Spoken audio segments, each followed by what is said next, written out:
Hello, I'm James Patterson and welcome to this video tutorial. I'm going to show you how to read a histogram. So I have an image here. I'm just going to go to my layers panel and add a levels adjustment layer. So levels and curves adjustments automatically display a histogram in their dialog box. So you can see the histogram here with all these peaks and troughs. A histogram is a graphical representation of all the tones in an image. So each pixel is given a value between 0 and 255 on the tonal scale, with 0 being the pure black pixels, 255 being the pure white pixels, and in between we have all the different shades of grey going from the darkest to the lightest.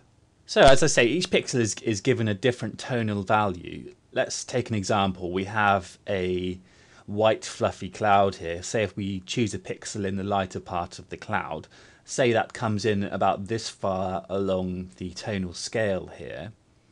So each similar shaded pixel that is the same shade as that pixel we've chosen in that cloud, if you imagine they're all stacked up on top of each other, that is what represents these different shapes that you see on the graph here. So each peak represents a certain shade of pixel. And I can illustrate this by making some extreme adjustments to my image here. So I'm just going to hold Alt and drag my white point slider inwards. You can see this shows me which parts of the image are going purely white and clipping. So as I drag this way, you can see that I've clipped all of this area here on the histogram. So I've changed all of that area to pure white, and you can see if I hold Alt and click and drag that area represents the sky area here. So this peak on the histogram represents all the pixels in the sky area.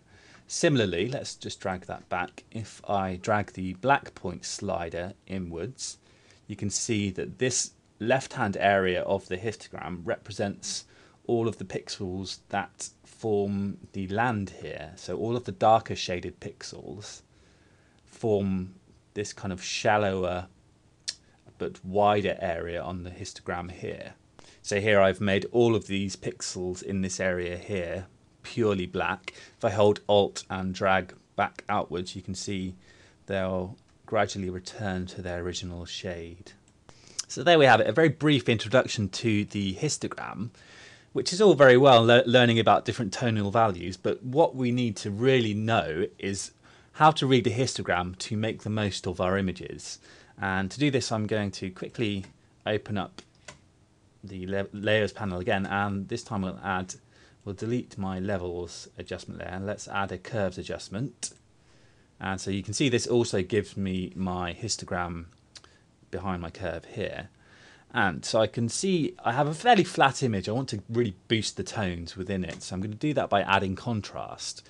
I'm going to add contrast in the shadow area here by drawing an S-shaped curve. So dragging down into the shadows and up into the highlights. So you can see that gives my land area here a bit more contrast, but it's making the sky a little bit too bright. So I'm going to pin my curve back here like this, so that I can add more contrast in the sky, like so, by drawing another smaller shaped S up the top end of my curve here. So you can see I've added contrast in two different areas using curves like so.